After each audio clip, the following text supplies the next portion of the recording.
Hello everyone and welcome to our engineer interview this week with Dr Rahul Mandal. My name is Scott and I'm a primary engineer. Before we start, I just wanted to say thank you for signing up to this year's competition. It's our 10th birthday this year, so thank you for taking part with us. For those of you who don't know, this is the Leaders Award competition where we ask the question, if you were an engineer, what would you do? Pupils from the ages of 3 to 19 anywhere in the UK can join, and every single person who takes part receives a goodie certificate from a real life engineer, just like the ones we interview. We've already started receiving entries from the schools all across the UK, so once you've got yours finished, remember to send it to us at Primary Engineer HQ. Now, although all these interviews are hosted live, you will be able to catch them on our YouTube channel afterwards, and we will share them with all of the teachers. Now, our special guest is going to start with a 10-minute presentation all about his role as an engineer and the nuclear projects he works on, and maybe a little bit about baking as well. And then we're going to open up to the audience for questions. If you do have a question, simply type it in. We unfortunately can't receive audio from the audience, but if you do have a question, just type it in the chat function in Teams. But for now, I'm going to hand over to our special guest, Rahul. Hello everyone, I hope you're having an amazing day. So today I'm going to show you my little presentation on science, engineering and STEM. So I am Dr. Rahul Mandal. I am a technical lead in metrology and inspection, and I work in nuclear MRC, which is basically a part of University of Sheffield. So a little bit about me. So I am originally from India. I moved to UK about 13 years ago. I came here to do my PhD in optical engineering in Loughborough University, and then I moved to University of Sheffield Nuclear AMRC to do my day job, which is as an engineer. So I moved from Kolkata to UK. It was quite a big leap, and it was probably a few thousand miles and complete change of temperature, culture, and everything. But the science remains the same. That's also another good thing about being scientist and engineer. That your language and your culture might change, but the language of science always remains the same. So a little bit background about me. So I did my undergraduate in electronics and communication engineering. I did my master's in optics and optoelectronics, and I did my PhD in optical metrology, which is a part of mechanical engineering department. And now I work as a researcher. Then I started research associate in nuclear MRC. And then the field that I normally work with and I am interested in is optical engineering and designing of optical system, measurement with lights and laser, and image processing, metrology, and measurement engineering. So as you can see, it is quite a wide variety of engineering topic. And, it's quite different than the normal concept of engineers that you might have before. So, if I ask you, or if I asked before when I went to schools and stuff that, if you draw an engineer, how an engineer should look like. And very often people draw someone wearing an apron and, apron or not apron, like a lab coat and wearing a hard hat. And yes, they are also engineer. And, engineer can be a mechanic that fixes and repairs cars or washing machine. But it's something more than that. Engineering is also technology. An engineer, it could be designing, something like a color matching technology to determine the best makeup for different skin tones. That's also engineering. That can be textile engineering, who basically, fabricate different type of material for your clothing, different textures of clothing, different type of wool combination, different type of acrylic material combination. Or it could be they basically work as a part of training to improve, say, performance of artificial hip joints, and or it could be in food industry, or it could be in like chocolate industry as well. So engineering is a very well spread, diverse knowledge base in these days. So you can be anything, anywhere an engineer as well. So it's something like that. Think about, I have a colleague who works there who did her PhD on making little stents that go into a human heart. When you have like the hearts get shrink and the arteries have blockage, she creates little stents that made out of some kind of fiber that can inserted into the human artery so it doesn't get shrink and create heart attack and things like that. So everything like that, this also considers as engineering. So this is really diverse field. And also, so this is basically a kind of like a wide area of engineering field that you can see. So here it is automobile engineering. People are doing something with the car. This is some kind of research engineering, but they are doing some aeronautical engineering design. As you can see, it's like a wind tunnel where they're trying to model an airplane there. This is electronics engineering, like they're designing some kind of chip probably here. This is chemical and materials engineering, whereas looking at different structures of materials in microscope. This is a proper large-scale manufacturing engineering, where they're operating a CNC machine and they're basically designing and basically fabricating, well, or manufacturing a product. This is chemical engineering, where they are designing, chemical engineering is hugely used for medication purposes, and like designing new medicines and things like that. This is product development engineering, where they're designing products in CAD and things like that can be produced later on in different kind of sectors, starting from aeronautical to mechanical to nuclear to every possible place you can think of. So in a way, you probably have an idea that it is so vast that if you are interested in something, or if you are actually using something, that is probably engineered to you at some point. Whether you are playing an Xbox or any kind of video game, that's also engineering, because doing those kind of software programs or building those games are also engineering. So the next question, a lot of the time people ask me that what kind of engineering do I do? So in nuclear MRC, I worked in different projects, but one of my biggest project was automated cleanliness inspection. So as you can see, I am at the moment, I'm basically just using a digital camera. I'm taking photographs of some big tube sheets. So these are like 2 meter tube sheet that actually goes inside inside a nuclear reactor vessel. And before it goes in, you need to make sure the surface is spotlessly clean. And how do you do that? You can just go yourself and look into each hole and make sure they're clean, or you can take photographs of it and then analyze it in computer to make sure they're clean and nice and tidy, and then basically they kind of like ticks all the boxes of that, that whether they're clean or not, and I can store the results. So that's kind of one of my projects that I did here. So as you can see, like this is also engineering, and this is quite fun thing to do, and I enjoyed it, doing it.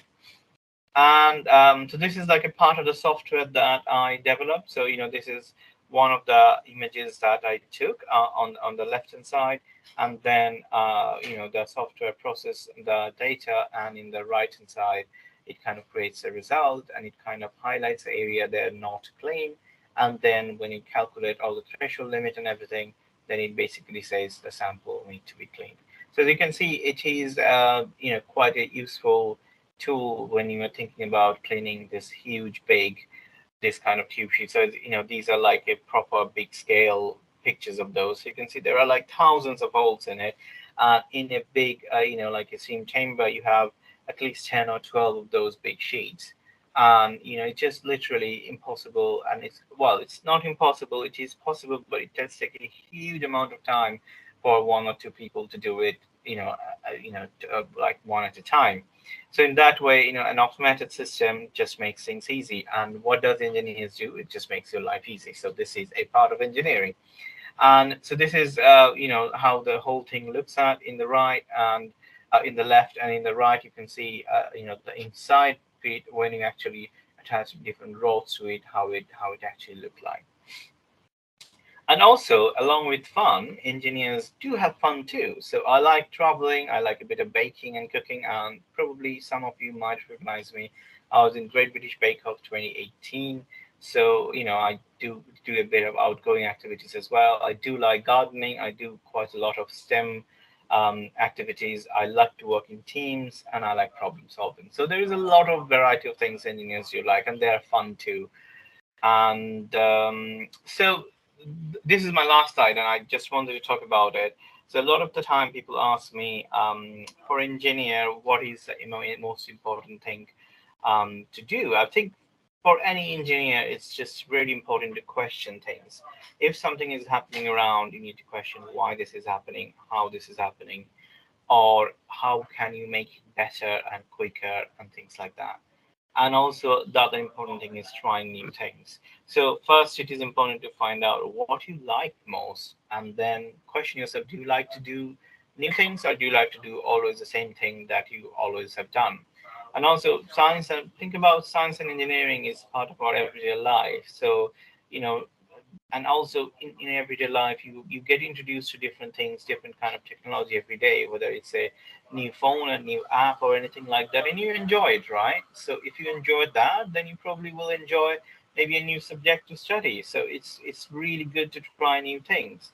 And also the most important thing is try to relate the things that are around us to what you studied, and you will find the link, and that will make your study special and kind of make your mind think like an engineer, and that's also very important for an engineer. So that's kind of into my presentation, and I hope you enjoyed it. And if you want, you can ask some question to me later on. What do you love about your job? I think the best part of my job is I work in different projects, and and it keep changing time to time. Change is also a very important thing for an engineer. So I get to learn a lot of new skills, new technologies as I develop. So the Rahul who started working here 7 years ago, and Rahul now have learned a lot in the job. I always say that whatever we teach in universities, or we got taught in universities, almost like writing A, B, C, D, and then when you come to the real life world, we learn how to make sentences, then we know how to write a essay or a paragraph and things like that. So that's the best thing about being in a job like that. Speaking of projects, we had someone send in a question about that, and they asked, what was the first project you worked on, and what's been the hardest project you've worked on? The first project is actually the cleanliness inspection project. That was the first Ah, project I was taken as like in the nuclear MRC, and then I have worked in a lot of different projects. I think the hardest one is definitely the ones that I'm working now as well, which is electronic speckle pattern interferometer.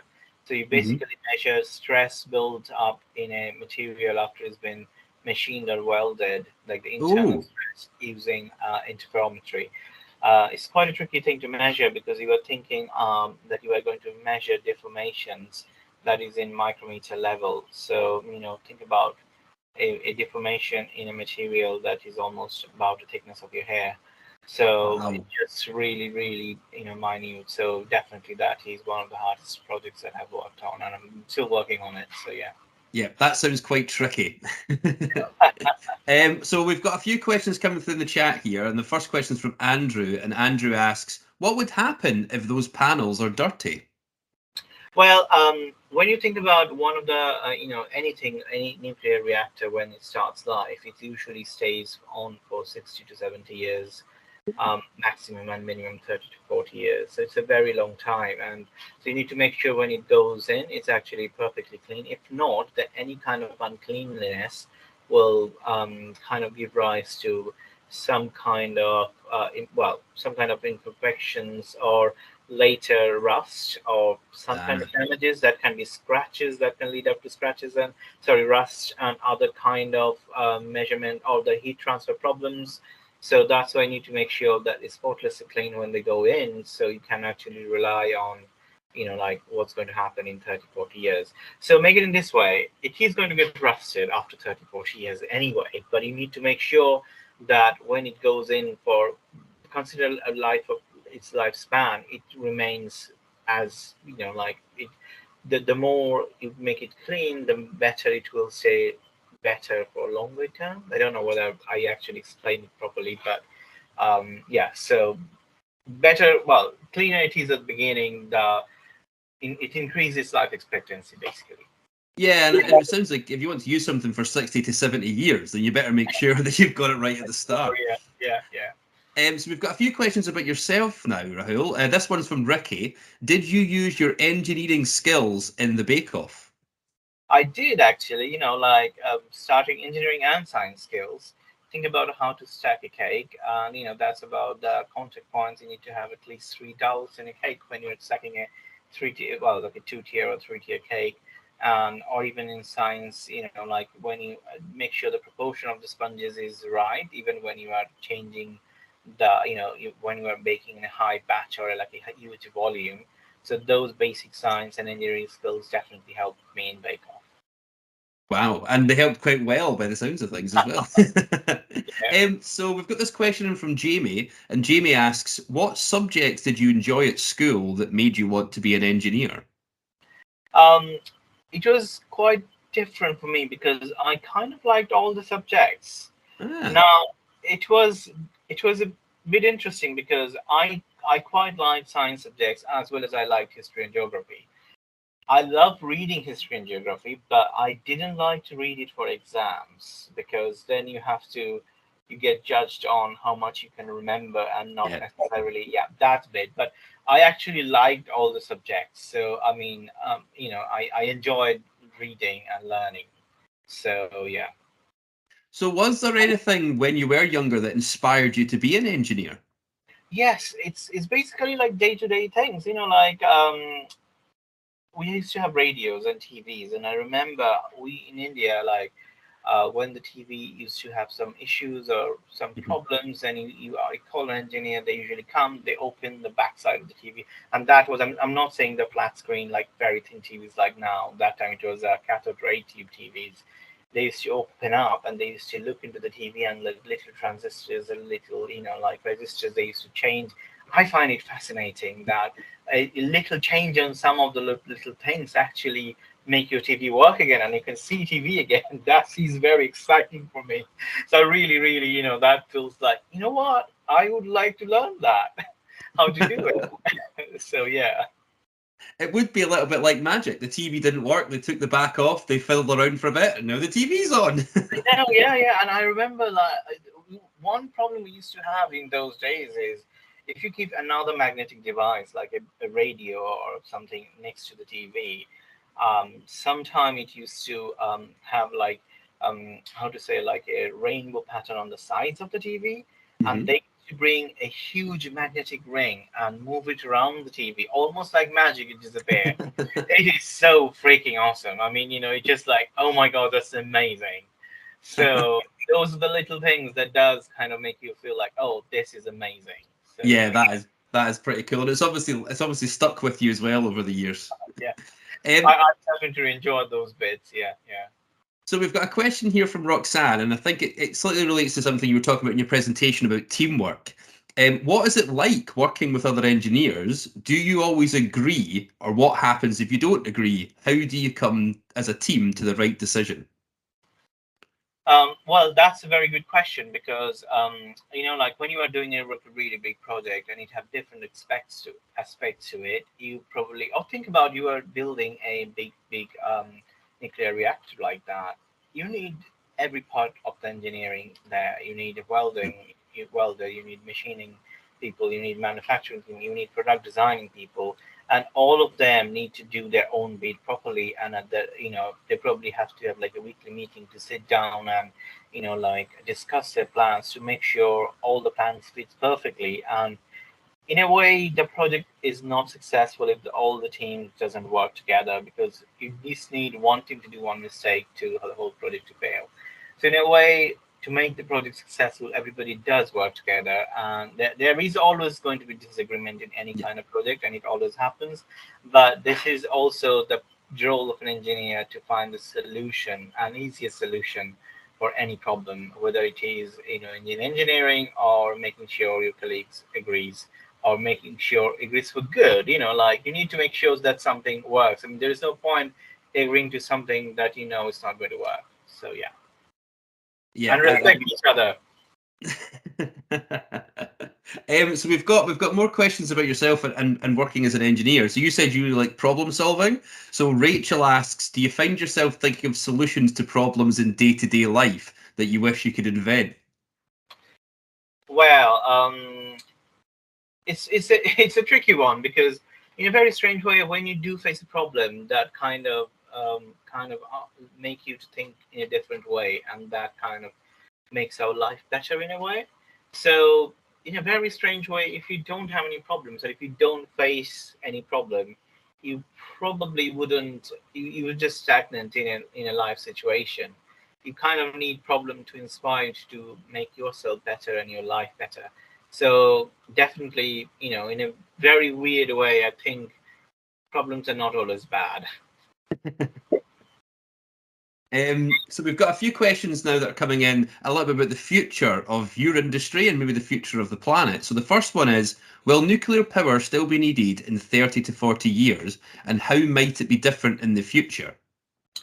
Well, I think nuclear power is definitely one of the power sources that we are, or the whole world is going to rely on, because at the end of the day, the fossil fuel, the coal and the gas are going to run out at some point, and I do need to definitely think about and rely on energy that is not dependent on those resources. So think like solar panels, think like wind, think like water, think like nuclear power. Now the issue is in different countries, like especially like UK, the solar power is quite unreliable, because some days it's like today amazing bright and sunny, some days it's cloudy, and that can last for like weeks and months. Wind power great in the coastal areas, but you don't know, in the middle side of the country it might not be great enough. So in that way, nuclear power plants in a very good solution, because obviously health and safety issues is a big thing in nuclear, and if you have to follow those rules carefully. But it definitely gave it clean energy that is zero carbon waste. It doesn't pollute the environment. It doesn't create as much carbon dioxide or carbon monoxide, and it gives you a huge amount of power in something like a small modular reactor even. So definitely it is the way out, and we would be definitely using more nuclear power in 30, 40 years time. Yeah, and I think as we sort of move away from things like fossil fuels and energy sources that produce a lot of carbon, we've got a question that was about engineers' role in that. So how important are engineers when it comes to tackling climate change? Oh, definitely, it's a huge role, because in a very strange way, it's engineers, we kind of create this climate problem in a way, because engineers created the how to get electricity from fossil fuels, because that was at that time readily available. But in a very strange way, as a human being and as a human society, we have used it so much that it kind of made our environment polluted in a really bad way, and we also are making the natural resources very scarce these days. So engineers are the way forward, because they are thinking different ways of creating power and energy to keep this thing, to keep the energy need going. Well, energy to kind of fulfill the energy need in a way.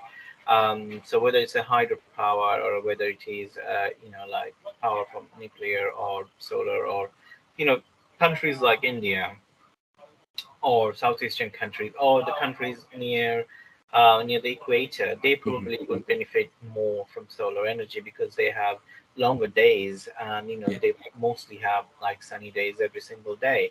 So different parts of the world have to rely on different type of energy. Think about in Canada, they are dependent on nuclear energy for a very long time already, and they're doing fine. So it's those kind of things that we needed to, the engineers will need to develop and work on towards it. So sticking on the theme of sort of the future and the industry, Roxanne asks, what does the future of your sector look like, and what skills will be required in the future from the next generation of engineers? That is a very good question, because just only last week I was in Nuclear Skills Academy lunch in London in House of Lords, and it's basically an academy that's been created by NIA, Rolls-Royce, where basically they take I think it's 16 after you finish your school, they take people as apprentices, and they train themselves to be working in the field of nuclear. So, but even without them, if you're thinking, so that anybody who is kind of graduating from school, they can apply in it. But however, if you think total engineering field is quite interchangeable, and when you think about developing a power plant or farm, you need engineers from different sectors. You need chemical engineers, you need manufacturing engineers, you need computer engineer. So in a traditional way, other engineers who are actually working, they would be also useful in this field, to work in this field. So in that way, nothing goes to waste. We all human beings are the most powerful human engineering resources, and we can make things work in the future. I like that. Humans are some of the most powerful engineering resources. That's good. Yeah. So just on that, and maybe there's some pupils out there thinking about becoming an engineer. For those pupils out there, do you have any advice for them, Rahul? I would definitely say, the main reason why engineers evolved in the human mankind, because engineers like to solve problems and make your life easy. So if you are thinking that you wanted to make your life easy and you find some weird but wonderful ways to make your life easy, then you can be an engineer. So think about it, starting from your zip in your bag till the electric switch, they're all engineering. So and you get you use that every single day. Think about your phone, that's of Yeah. engineering, right? So you are using it. So if you are using it, and like this generation, they are much more tech savvy than even me. So, you are already born with those calibers. You just needed to think about it, what you want and what you enjoy most. And if you do like it, then give it a go. Engineering is not hard, it is actually very, very, very fun. I So like good that. luck with you guys.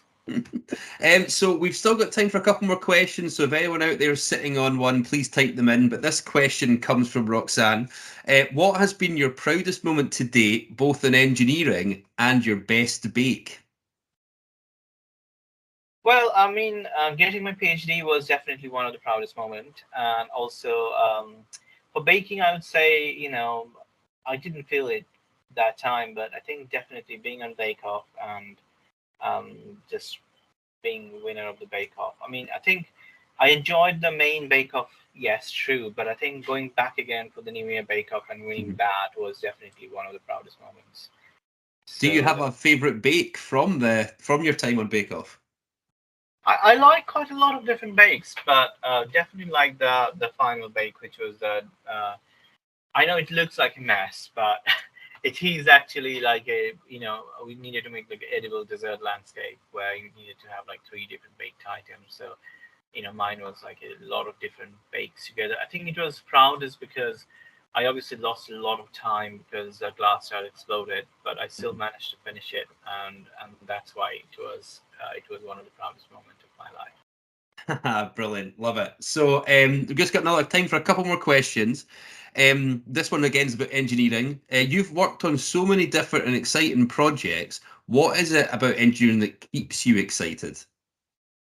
I think I would again go back to problem solving. So we've been given a problem that okay, this is the issue from a client or even if it's an internal project, and how do you solve that and how do you make it work? And trust me, at the very beginning, there's only a very thin light at the end of the tunnel, and you think it might work, and then you try different things and different things and different things. And when it actually finally work, it just makes you feel so happy, and it kind of make you want to do more. So or more this kind of thing. So I think that's just keep me going. Keep me pushing to get my limit. I like and I suppose the variety of things and the big pictures Exactly, of different stuff. Yeah, projects and things like that. Yeah, yeah, yeah. brilliant. And I think we've got one final question here, and this is one that was sent in to us by a school beforehand. If you could describe engineering in 3 words, what would those words be? Oh, exciting, fun, and technological. Exciting, fun, and technological. I like that. Yeah. Brilliant. Well, just look at the time, Rahul. Thank you so much for that. And thank you to everyone out there for joining us. Hopefully, you've been inspired by what you've heard today because now it is your turn to come up with your own engineering ideas. Remember and send them to us once you've finished so that we can get our certificates sent out to you. And we'll hopefully see you at the public exhibitions at the end of the school year. Now, don't forget, this interview will be uploaded to YouTube, so if you'd like to share it with other teachers or rewatch it in full, please subscribe to our channel there. But for now, I want to say a massive thank you to Rahul, and remember, if you were an engineer, what would you do?